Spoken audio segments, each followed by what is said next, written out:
Okay, केमिस्ट्रीको सबैभन्दा गाह्रो मानिने च्याप्टर है कार्बन एन्ड इट्स कम्पाउन्ड। अनि क्लास 8 मा पनि पढ्नुपर्छ, 9, 10, 11, 12 तिमीहरूले अप्पर क्लासेसहरूसम्म पढ्नुपर्छ। अनि यो च्याप्टरमा चाहिँ पहिला हामी इन्ट्रोडक्सन, यो च्याप्टरको इन्ट्रोडक्सन पहिला हाइड्रोकार्बन भनेको के हो, अनि हाइड्रोकार्बन एन्ड इट्स कम्पाउन्ड भन्न खोजेको के हो भनेर बुझ्छौँ। पहिला हाइड्रोकार्बन बुझ्नुभन्दा पहिला कार्बनको बारेमा स्टडी गरौँ। तिमीहरूले फर्स्ट 20 एलिमेन्टहरू पढ्दाखेरि कार्बन कति नम्बरमा पढ्यौ? एटोमिक नम्बर 6 मा पढ्यौ। जस्तै एटोमिक स्ट्रक्चर बनायो भने पहिलो यसलाई हामी न्युक्लियस भन्छौँ। कतिवटा प्रोटोन हुन्छ? 6 वटा प्रोटोन हुन्छ, 6 वटा न्युट्रोन हुन्छ। अनि यो के भयो? पहिलो सेल भयो। पहिलो सेलमा म्याक्सिमम 2 नम्बर अफ इलेक्ट्रोन राख्न सकिन्छ। एटोमिक नम्बर कति हो? 6 हो। दुईटा त अट्यो, अब बाँकी 4 वटा राख्नलाई अर्को सेल बनाउनु पर्यो। अनि यसमा एउटा, दुईटा, तीनटा, 4 वटा। यो चाहिँ के को स्ट्रक्चर भयो? एटोमिक स्ट्रक्चर अफ कार्बन भयो।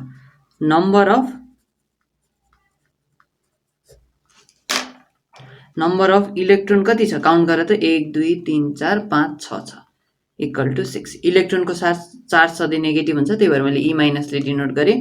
नम्बर अफ प्रोटोन, प्रोटोन सधैँ के हुन्छ? पोजिटिभ चार्ज हुन्छ। प्रोटोन पनि कति छ? 6 छ। अनि न्युट्रोन, नम्बर अफ न्युट्रोन चाहिँ कति छ? न्युट्रोनको चार्ज हुँदैन, चार्जलेस भयो। न्युट्रोन पनि कति छ? 6 छ। एटोमिक मास भनेको चाहिँ के हो? Mass of proton plus mass of neutron. 6 + 6 गर्दा कति भयो? 12 भयो। यो चाहिँ कार्बनको के भयो? जेनरल इन्ट्रोडक्सन भयो है त। के रहेछ? एटोमिक नम्बर 6 मा पर्दो रहेछ। 6 प्रोटोन, 6 न्युट्रोन, 6 इलेक्ट्रोन हुँदो रहेछ।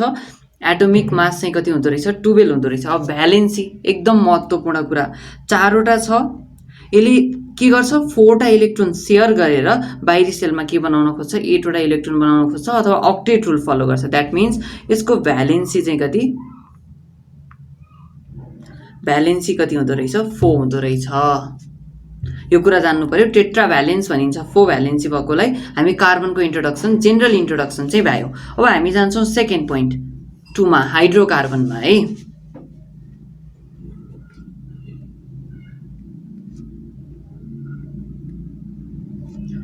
मैले हाइड्रोलाई सर्कल लगाएँ एक फेर, अनि कार्बनलाई सर्कल लगाएँ। अर्थ बुझ्न खोजौँ। हाइड्रोलाई हाइड्रोजन भनेर सम्झ। कार्बन भनेको कार्बनै भयो। दुईटा मिलेर के बन्दो रहेछ?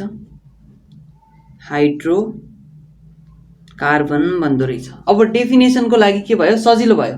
The compound which are form by the combination of carbon and hydrogen are call hydrocarbons भन्न पाइने भयो। के भन्न पाइने भयो? The compound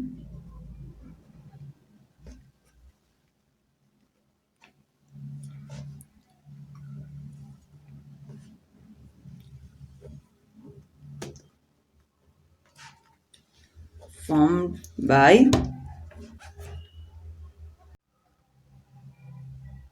hydrocarbon. मैले भनिसकेँ, हाइड्रोजन र कार्बन मिलेर बनेका कम्पाउन्डहरूलाई हाइड्रोकार्बन भनिँदो रहेछ। नेममै क्लियर छ कि हाइड्रो भनेको हाइड्रोजन भनेर बुझ, कार्बन भनेको कार्बन नै भयो। हाइड्रोजन र कार्बन एटमहरू मिलेर बनेको कम्पाउन्ड के रहेछ? हाइड्रोकार्बन। त्यसैले हामीले केमा लेख्यौँ? डेफिनेसनमा, the compound which are form by the combination of carbon and hydrogen. Focus गर्नुपर्ने कुरा के हो? By the combination of carbon and hydrogen are call hydrocarbons. It is clear. अब हाइड्रोकार्बनलाई हामी के गर्न सक्छौँ? 2 पार्टमा क्याटेगोराइज गर्न सक्छौँ। हाइड्रोकार्बन लाई 2 पार्टमा डिभाइड गर्न सकिँदो रहेछ। 1 हो स्याचुरेटेड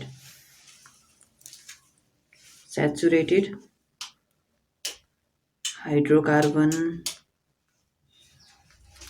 अर्को हुन्छ अनस्याचुरेटेड हाइड्रोकार्बन।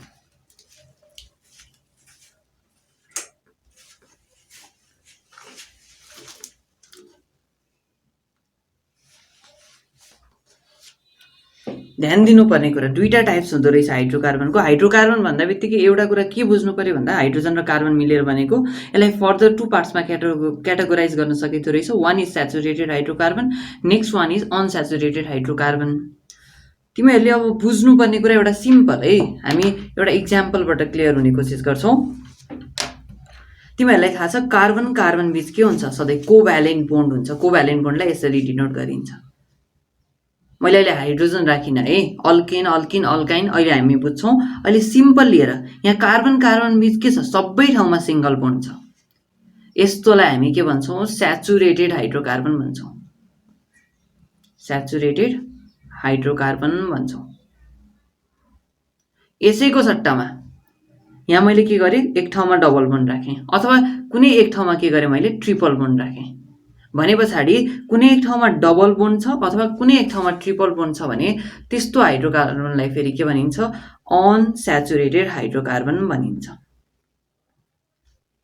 अनस्याचुरेटेड हाइड्रोकार्बन। बुझ्नुपर्ने कुरा के रहेछ भन्दाखेरि कार्बन कार्बन बीच डबल अथवा ट्रिपल बोन्ड छ भने द्याट इज अनस्याचुरेटेड हाइड्रोकार्बन। यदि कार्बन कार्बन बीच सिङ्गल बोन्डहरू मात्रै छ हरेक ठाउँमा भने त्यसलाई हामी के भन्छौँ, अनस्याचुरेटेड। जस्तै देख्दाखेरि सर यहाँ त सिङ्गल छ, यहाँ ट्रिपल भयो। अब यो स्याचुरेटेड कि अनस्याचुरेटेड भनेर सोध्न सक्छौ।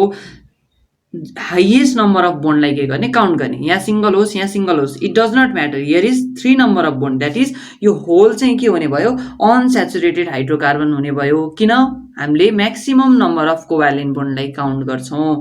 That means this is unsaturated hydrocarbon.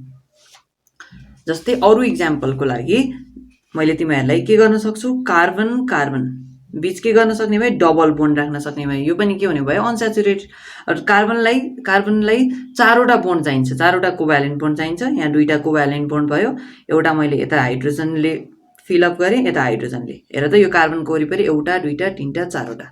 यो कार्बनको साइडमा पनि के छ, यहाँ 2टा छ भने पछाडि 2टा हाइड्रोजन राख्नु पर्यो। यो पनि के भयो, अनस्याचुरेटेड हाइड्रोकार्बन भयो। नेमिङ गर्ने तरिका अहिले पछि म सिकाउँछु। बुझ्नुपर्ने कुरा, कार्बन कार्बन बीच सिङ्गल बोन्ड छ, स्याचुरेटेड हाइड्रोकार्बन सिङ्गल बोन्ड है, कोभ्यालेन्ट बोन्ड हो। यहाँ चाहिँ डबल अथवा ट्रिपल बोन्ड छ भने चाहिँ के भनिदो रहेछ, त्यसलाई अनस्याचुरेटेड हाइड्रोकार्बन भनिदो रहेछ। अब यसको टाइप्स, जेनरल फर्मुलाहरू बुझाउनु भन्दा पहिला मैले तिमीहरूलाई नेमिङ गर्ने तरिका सिकाउँछु, जसले गर्दा तिमीहरूलाई बुझ्न, नेमिङ गर्न सजिलो हुन्छ है त। नेमिङ हामी नोमेनक्लेचर भन्छौँ अथवा IUP, giving IUPAC name to the organic compound भनिन्छ।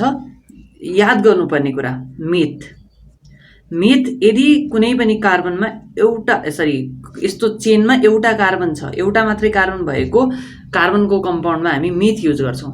नाम मात्रै याद गर, धेरै कुरा याद गर्नु पर्दैन। इथ 2टा कार्बन,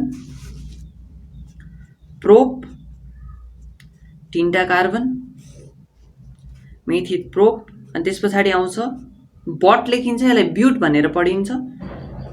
कार्बनमा 4वटा। अर्को हुन्छ पेन्ट, कार्बनमा 5वटा।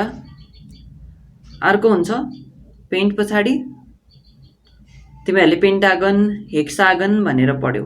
हेक्स यो भनेको 6वटा कार्बन छ भने,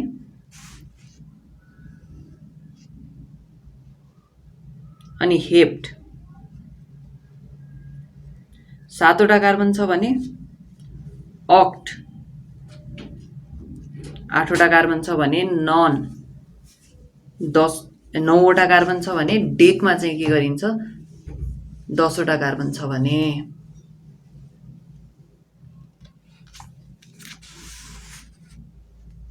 मैले फेरि रिभाइज गरेँ। मिथमा एउटा कार्बन भयो भने मिथ सम्झ, यति मात्रै याद गर है। अहिले हामी सफिक्स, प्रिफिक्स, रुट नम्बर त्यसरी म बुझाउँदिनँ, त्यसरी तिमीहरूलाई गाह्रो हुन्छ। एउटा कार्बन मिथ, 2टा कार्बन इथ, 3टा कार्बन प्रोप, 4वटा कार्बन ब्युट, बट लेखेको छ ब्युट भनेर पढिन्छ, 5वटा कार्बन पेन्ट, 6वटा कार्बन हेक्स, 7वटा कार्बन हेप्ट, अक्ट, 8वटा भयो भने, 9वटा भयो नन, 10वटा भयो भने डेक। यो नम्बर चाहिँ एकदम फास्ट सारिहाल, यसलाई रुट नम्बर भनिन्छ। अहिले त्यो चाहिँ लेखिराख्नु परेन। अल्केन अल्किन अल्काइन बुझाउँदाखेरि हामी यो पनि बुझाउँछौँ। Just copy this, I will provide 10 second, just fast.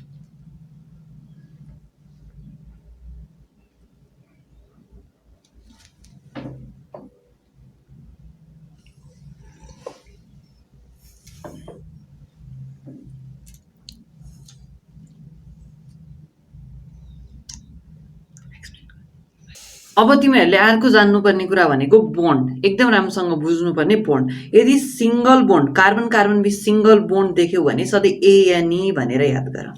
यदि कतै डबल कोभ्यालेन्ट बोन्ड देख्यो भने यो इक्वल टु होइन है, डबल कोभ्यालेन्ट बोन्ड हो, इएनई भनेर याद गर। यदि ट्रिपल कोभ्यालेन्ट बोन्ड देख्यौ, 3टा कोभ्यालेन्ट बोन्ड सँगै देख्यौ भने त्यसलाई के भनेर याद गर्ने, वाइएनई भनेर याद गर्ने। Single covalent bond A N E, double covalent bond E N E, triple covalent bond Y N E. यसलाई पनि एकदम राम्रोसँग सार्नुपर्ने कुरा हो।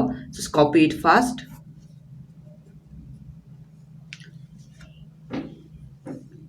अब हामी बुझ्छौँ नेमिङ, हामी कार्बनको नेमिङ चाहिँ कसरी गर्ने भन्ने कुरामा ध्यान दिन्छौँ है त। नेमिङ सँगसँगै मैले अल्केन, अल्किन, अल्काइनको बारेमा बुझाउँछु। तिमीहरूले अघि भर्खर लेखेको कुरा जान्नु पर्यो अनि यो बोन्ड जान्नु पर्यो। अनि यसमा केही स्टेपहरू छन्। पहिला तिमीले के गर्छौ भन्दाखेरि नम्बर अफ कार्बन काउन्ट गर्छौ। Count the number of carbon atom. Second step हो look the bond between the carbon atom.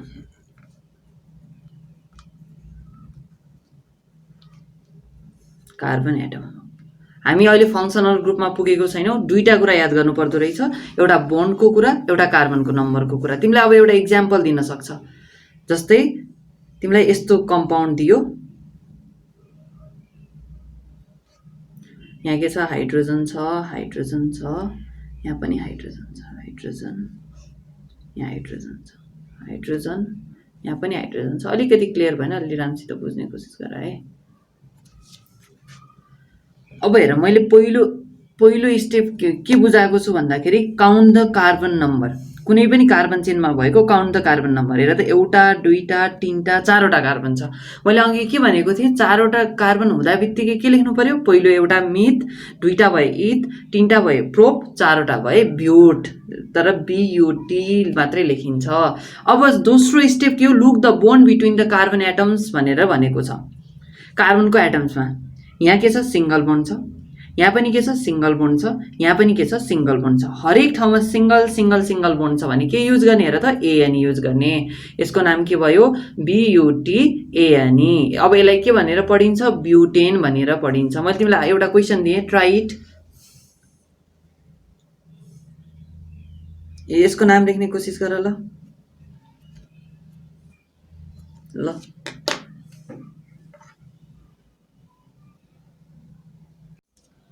हेर है, अब तिमीहरूको नेमिङ गर्ने तरिका, काउन्ट द कार्बन नम्बर। एउटा कार्बन, दुईटा कार्बन, दुईटा कार्बन हुँदा बित्तिकै के युज गर्ने, मिथ, इथ, इटिएच, इथ। अब हेर त, कार्बन बीच कतिवटा बोन्ड छ, दुईटा कोभ्यालेन्ट बोन्ड छ। दुईटा हुँदा बित्तिकै के युज गर्ने, इएनई युज गर्ने।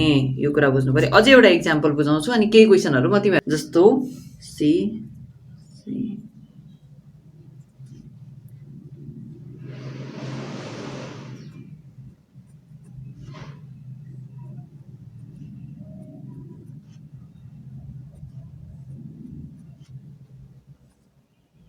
यसको नेम लेख्न ट्राई गर।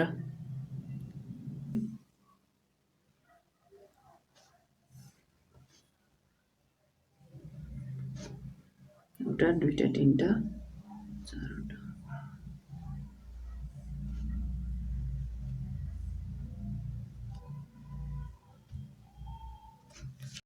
ल हेर है, यहाँ सबै ठाउँमा कार्बन बीच सिंगल बोन्ड छ। त्यही भएर हामी यो फ्यामिलीलाई के भन्यौँ, एएलके एएनई।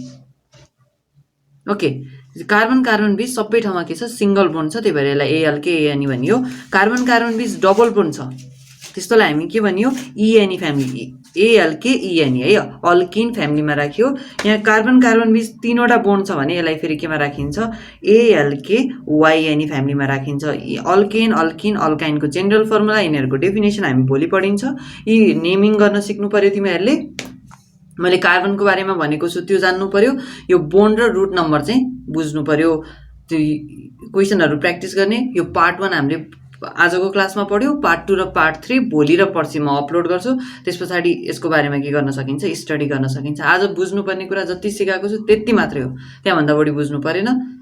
जुन कुरा मैले अहिले पढाएको छु त्यतिलाई मात्र फोकस गर है त। Thank you class.